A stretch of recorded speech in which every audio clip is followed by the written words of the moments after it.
Hello दोस्तों, मैं सुमित कुमार। आप सभी का स्वागत है मैथ ग्लोबल स्टडी चैनल में। तो इससे पिछले वीडियो में हम लोग क्लास 12 के मैथ का तीसरा चैप्टर मैट्रिक्स यानी अवयव के बारे में क्वेश्चन नंबर प्रश्नावली के 3.1 के 1 से 6 तक क्वेश्चन कर चुके थे। अब क्वेश्चन नंबर 6 से 10 तक क्वेश्चन करेंगे। क्वेश्चन नंबर 6 जो लेक्चर 2 में बता दिए थे सममित अवयव क्या होता है, उसी पर आधारित क्वेश्चन। अगर उदाहरण आप समझ गए होंगे सममित अवयव पर, तो ये क्वेश्चन बनाने में आपको बहुत आसानी होगी। तो यहाँ देखिए क्वेश्चन क्या है, निम्नलिखित समीकरण को x, y और z को मान ज्ञात कीजिए। मतलब एक सममित अवयव दिया हुआ है। सममित अवयव कहने का मतलब क्या है, इसे लेक्चर 2 दूसरा ही वीडियो में बता दिए थे सममित अवयव क्या होता है। सममित अवयव कहने का मतलब यदि दो कोई अवयव दिया हुआ, मान लीजिए 2 है 5 है 1 है 5, ये कोई अवयव दिया हुआ, सेम 2/2 का और कोई अवयव दिया, मान लीजिए x है y है 2 है 5 है, दोनों का कोटि सेम है क्योंकि इसमें भी 2 पंक्ति है और 2 स्तंभ, इसमें भी 2 पंक्ति है और 2 स्तंभ, मतलब दोनों 2/2 का।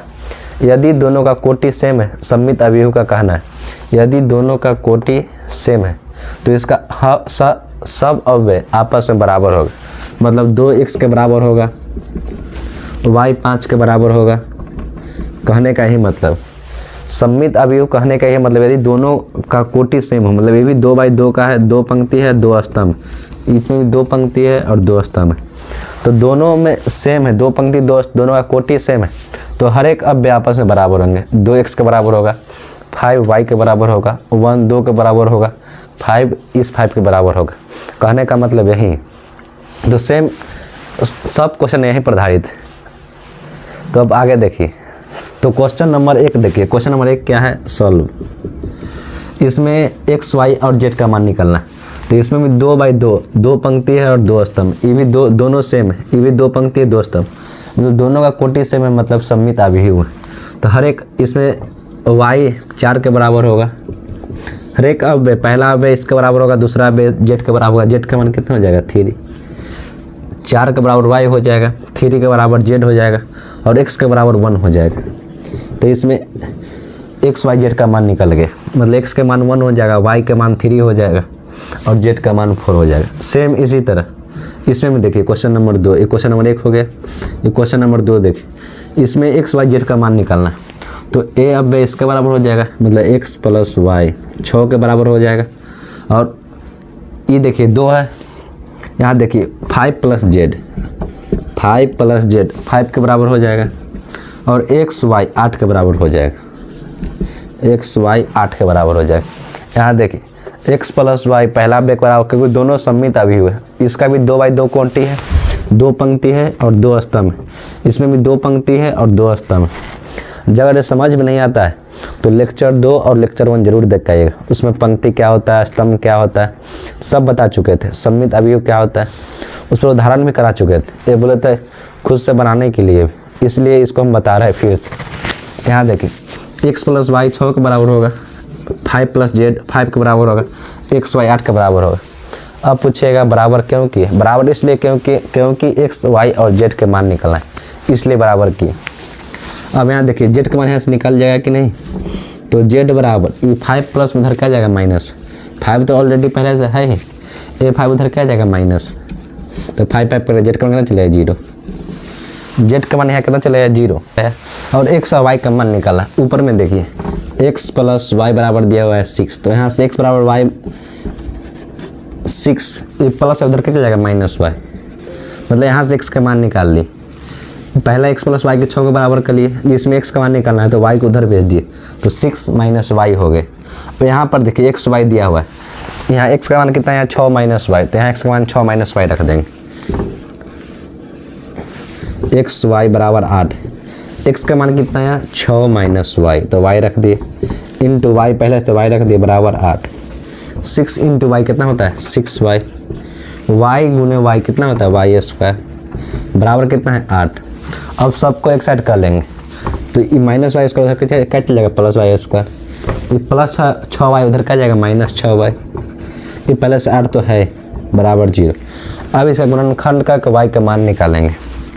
तो यहाँ देखिए इसे गुणनखंड किए, तो गुणनखंड करने का मतलब 8 को किस तरह तोड़े, जिसमें गुना करने पर 8 आना चाहिए और जोड़ने पर 6 आना चाहिए। लास्ट वाला संख्या का मतलब यही होता है। 8 को 2 पार्ट में कैसे तोड़े कि जोड़ने या घटाने पर 6 आना चाहिए और गुना करने पर 8 आना चाहिए। तो यहाँ देखिए 4 और 2 के जोड़िएगा तो कितना आएगा 6। 4 और 2 कितना होता है 6 और 4 गुने 2 कितना होता है 8, मतलब 4 बाई 2 इसको तोड़ सकते हैं। तो वाई स्क्वायर -4 हो जाएगा -2, मतलब -4 गुने -2 -8 हो जाएगा। अब -4 -2 -8 हो गए। अब +8 बराबर 0। अब दोनों में से कॉमन करना है। दोनों में से कॉमन क्या रहा है वाई, ये दोनों में से और दोनों में से कॉमन करना है। तो दोनों में से कॉमन क्या रहा है वाई, तो इसमें वाई कॉमन कर लिए तो एक वाई बच गया अंदर। इसमें से भी वाई कॉमन कर लिए तो 4 बच गए। इसमें देखिए दोनों माइनस कॉमन है, दोनों में 2 से दोनों में लगेगा तो दोनों में 2 कॉमन कर लिए तो अंदर वाई बच जाएगा। और प्लस माइनस क्या होता है माइनस, तो -4 बच गए बराबर 0। अब यहाँ देखिए y -4 y -4 दोनों सेम है।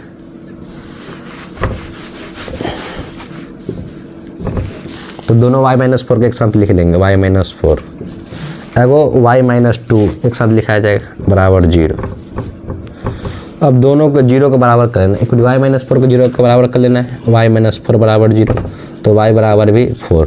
यदि y -2 बराबर 0 तो y बराबर भी 2, मतलब y का मान 4 चला है, वहाँ पर y का मान 2 चला, मतलब y का मान 2 गया। यहाँ पर y का मान रख लेंगे, x बराबर 6 - y, y का मान कितना है तो 4, तो 4 रख दिया कितना चलेगा 2। यदि y का मान यहाँ पर 2 रखेंगे तो x का मान कितना आएगा 4, मतलब x का मान 2 का चला और y के मान 2 का आ गया। एगो y का मान 2 आया, एगो 4 है। उसी तरह x का मान भी 2 आया और 4 है और z का मान कितना चला है 0। मतलब इस तरह सममित अवयव में जब x y z कितना ही बड़ा मैट्रिक्स क्यों नहीं हो, सबको अव्यय के, जिसका अव्यय सामने वाला अव्यय के बराबर होगा, ए अव्यय सामने वाला अव्यय के बराबर होगा। इस तरह बड़ा से बड़ा क्वेश्चन को हल कर सकते हैं। एक बार क्वेश्चन नंबर 2 का स्क्रीनशॉट ले लीजिए, फिर आगे बढ़ते हैं। अब क्वेश्चन नंबर 3 देखिए। क्वेश्चन नंबर 3 क्या है, यदि x + y + z बराबर 9, x + y बराबर 5 है, y + z बराबर 7, मतलब ये इसको बराबर है, इसको बराबर है, इसको कल दोनों सममित अवयव। इसमें 1 पंक्ति 2 पंक्ति 3 पंक्ति, इसमें भी 1 पंक्ति 2 पंक्ति 3 पंक्ति, एक स्तंभ, इसमें भी 1 स्तंभ, मतलब 3 पंक्ति 1 स्तंभ, इसमें भी 3 पंक्ति 1 स्तंभ, मतलब दोनों सममित अवयव। तो इसमें x y z का मान निकालना है। तो x y z के मान निकलने क्या करते, सबको आपस में बराबर करते। तो सबका आपस में देखिए बराबर कर रहे हैं। x + y + z को, x + y + z को 9 को बराबर कर लिए और x + y बराबर कितना दिया हुआ है 5। a इसको बराबर होगा, a इसको बराबर होगा और y + z 7 के बराबर होगा, y + z बराबर 7। तो यहाँ देखिए z का मान निकलना है, तो x + y का मान यहाँ पर रख देंगे। तो x + y का मान कितना है 5, तो प्लस z बराबर 9, तो z बराबर 5 प्लस में उधर क्या जाएगा माइनस में, तो 9 - 5 बराबर 4। तो यहाँ से x का मान निकालिए, x + y का मान यहाँ पर धर दिए, x + y का मान कितना है यहाँ पर 5, तो 5 रख दिए, ये 5 उधर क्या गया माइनस में, तो 9 में से घटेगा 5 कितना का 4, z का मान निकल गया। अब यहाँ पर देखिए मान लीजिए y का मान निकालना है, अब आगे देखिए यहाँ देखिए मान लीजिए हमको x का मान निकालना है, तो y + z का मान रख देंगे। तो x + y + z का मान कितना है 7, तो 7 रख दी बराबर 9। तो x बराबर 7 में 9 में से घटेगा 7 कितना का 2, क्योंकि 7 प्लस में थोड़ा क्या जाएगा माइनस में, तो 9 में से घटेगा 7 तो 2 चलेगा।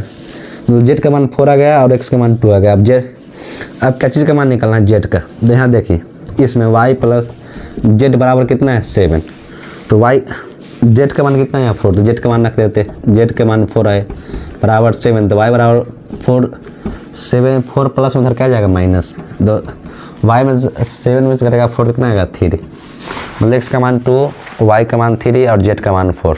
तो यहाँ पर x y z का मान निकालना है, तीनों x y z का मान निकालने, सेम वही काम, इसको बराबर करना है, इसको बराबर करना है और इसको बराबर करना है, क्योंकि सममित अवयव का है रूल जो आपको पहले ही बता चुके लेक्चर 2 में।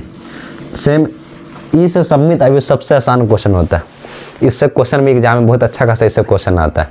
डायरेक्ट क्वेश्चन आपसे पूछेगा, एग्जाम में क्वेश्चन दे देगा, 2 सममित अवयव इसमें पूछे x y बराबर का x y z का क्या करना है मान निकाल लेना। सबसे ज़्यादा इससे नंबर आता है मैट्रिक्स में। अब क्वेश्चन नंबर 7 की तरफ चलते हैं।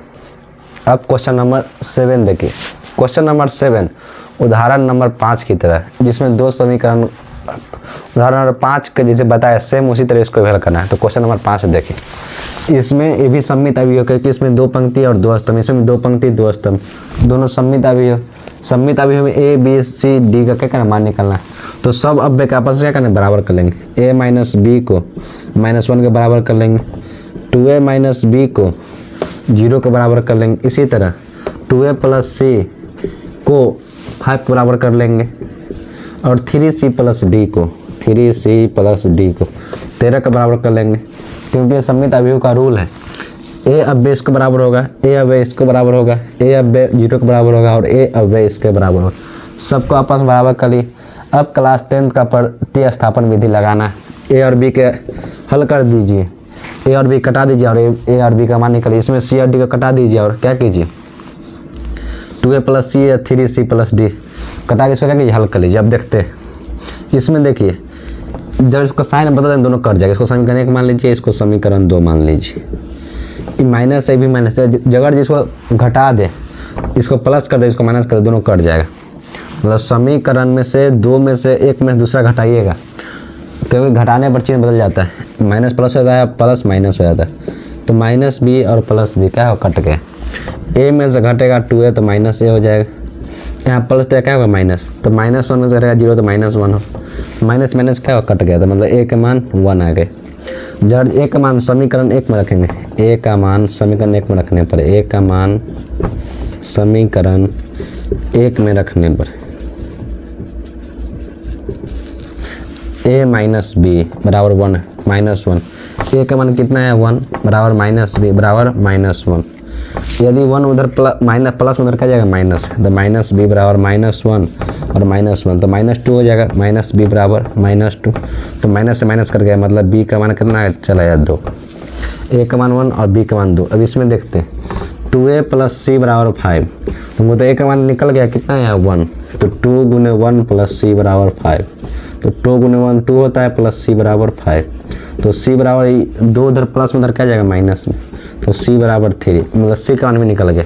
अब डी का मान निकल गया 3c प्लस डी बराबर कितना है 13, तो 3 गुने सी का मान कितना है 3, तो 3 रख दिए, प्लस डी तो डी रख दिए बराबर 13, तो 3 गुने 3 कितना होता है 9, तो 9 प्लस डी बराबर 13, तो 9 इधर क्या है प्लस में, उधर क्या जाएगा माइनस में, तो डी बराबर 13 माइनस 9, तो डी बराबर 9 में से घटे 13 में से घटेगा 9 तो 4 चलेगा। मतलब ए का मान 1 और बी का मान 2 और सी का मान 3 और डी का मान 4। तो ए बी सी डी सब का मान निकाले, कुछ करना ना है, सब अब एक आपस में बराबर कर लेना है। और समीकरण हल करने तो आप लोग क्लास 10th में सीख गए। हल का क्या करना, मान निकाल लेना। अब क्वेश्चन नंबर 8 की तरफ चलते हैं, एक बार इसका स्क्रीनशॉट ले लीजिए। अब क्वेश्चन नंबर 8 जानते हैं। क्वेश्चन नंबर 8 देखिए, a बराबर आई ए जे m इंटू एन, एक वर्ग m n इसको पढ़ते, एक वर्ग अभिहु है, निम्नलिखित युग्म समान है। मतलब कोई भी मैट्रिक्स वर्ग अभिहु कब बनता है, वर्ग जिसे आप लोग वर्ग मतलब क्या समझ, जिसके सब भुजा बराबर, उसको वर्ग कहते हैं, आप लोग जरूर जानवे करते होंगे। उसी तरह जिसका सब कोटि बराबर, मतलब जितना पंक्ति उतना स्तंभ हो, उसी को हम वर्ग अभिहु बोलते हैं। जब आप लोग को अभिहु के प्रकार पढ़ाएंगे तो उसमें वर्ग अभिहु, विकर्ण अभिहु, स्तंभ अभिहु, सब अभिहु बता देंगे अभिहु के प्रकार में। सिर्फ इसमें मोटा मोटी बात जानी, वर्ग अभिहु मतलब जिसमें कोटि, जितना कोटि हो उतना स्तंभ, मतलब m और n का मान बराबर होना चाहिए। मतलब m मतलब कोटि और n मतलब भी कोटि होता है, पंक्ति की संख्या स्तंभ की संख्या दोनों क्या हो बराबर, तो क्या हो वर्ग अभिहु। मतलब कोटि 2 तो पंक्ति 2 तो स्तंभ भी 2, तो उसको क्या कहेंगे, वर्ग अभिहु कहेंगे। मतलब दोनों क्या हो चाहिए, बराबर होना चाहिए। अब क्वेश्चन नंबर 8 देखिए, x और y के क्या करिए, मान ज्ञात कीजिए। दो मैट्रिक्स दिया हो तो दोनों का मान कब ज्ञात हो सकता है, जब दोनों इक्वल हो और सममित अभिहु हो, तभी इसका मान ज्ञात कर सकते। तो अब दोनों का मान निकाल लेते हैं। पहला अब इसके बराबर होगा, मतलब 3x प्लस 7 0 के बराबर होगा, तो 3x बराबर प्लस उधर क्या जाएगा -7, तो x बराबर क्या आएगा -7/3, मतलब 3 गुना में इधर क्या आएगा भाग में। अब देखो y का मान निकाल लेते हैं, तो y प्लस 1 बराबर कितना चल जाएगा 8, तो y बराबर 8 में से प्लस 1 उधर क्या जाएगा -1, तो y बराबर 8 में से घटेगा 1 तो 7, मतलब x का मान -7/3 और y का मान 7। ये सब एक नंबर क्वेश्चन MCQ क्वेश्चन है। तो इसमें ऑप्शन देखिए, x का मान कितना है, y का मान 7 और x का मान देखिए, इसमें इसको मैच खा रहा है, इसमें से कहीं मैच नहीं आ रहा है, मैच खा ही नहीं रहा है, क्योंकि यहाँ तक y का मान 7 है और x का मान -2/3, ये तो नहीं है। अब यहाँ देखिए x का मान -1/3 भी नहीं होगा, मतलब ये भी ऑप्शन नहीं है और ये भी ऑप्शन नहीं और ये भी ऑप्शन नहीं। ज्ञात करना संभव नहीं। या हो सकता है क्वेश्चन कुछ गलत होगा, समझे कि ना। ऑप्शन नंबर सी आ सकता है। अगर यहाँ पर 2 दे दे तो, अगर यहाँ पर 2 दे दे तो क्वेश्चन नंबर 2 आ सकता है, नहीं तो ऐसा ऑप्शन मैच नहीं खाएगा। या तो यहाँ पर 2 होना चाहिए तभी क्वेश्चन क्या होगा, सही होगा, नहीं तो क्वेश्चन यहाँ पर 2 रहेगा तभी ऑप्शन के हिसाब से सही होगा, नहीं तो सही नहीं होगा। क्वेश्चन नंबर 8 में यदि mn बराबर हो तो वर्ग अवयव, mn बराबर नहीं हो मतलब पंक्ति स्तंभ की संख्या बराबर है तो वर्ग अवयव, पंक्ति स्तंभ की संख्या बराबर नहीं है तो वर्ग अवयव नहीं। क्वेश्चन दोनों को इक्वल कर लेना और x y का मान निकालना, ऑप्शन में चेक कर लेना। इसमें कुछ 7 नहीं 2 दिया होगा, किताब में या तो मिस प्रिंट होगा या तो ऑप्शन में मिस प्रिंट होगा। अब क्वेश्चन नंबर 10 की तरफ चलते हैं। क्वेश्चन नंबर 10 भी MCQ क्वेश्चन है। अब क्वेश्चन नंबर 10 देखिए, क्वेश्चन नंबर 10 क्या है, 3/3 का वर्ग अवयव का निर्माण करना है, जिसमें अवयव की कुल संख्या कितनी है जिनकी प्रविष्ट 0 है। क्वेश्चन कहने का मतलब समझिए, एक 3/3 का मैट्रिक्स है, इसमें 3 पंक्ति है और 3 स्तंभ, मतलब 3/3 का मैट्रिक्स है जिसमें प्रविष्ट मतलब 0 और 1 आना चाहिए। या तो 0 सब या 0 हो जाए, या तो सब 1 हो जाए, या तो सब 1 हो जाए।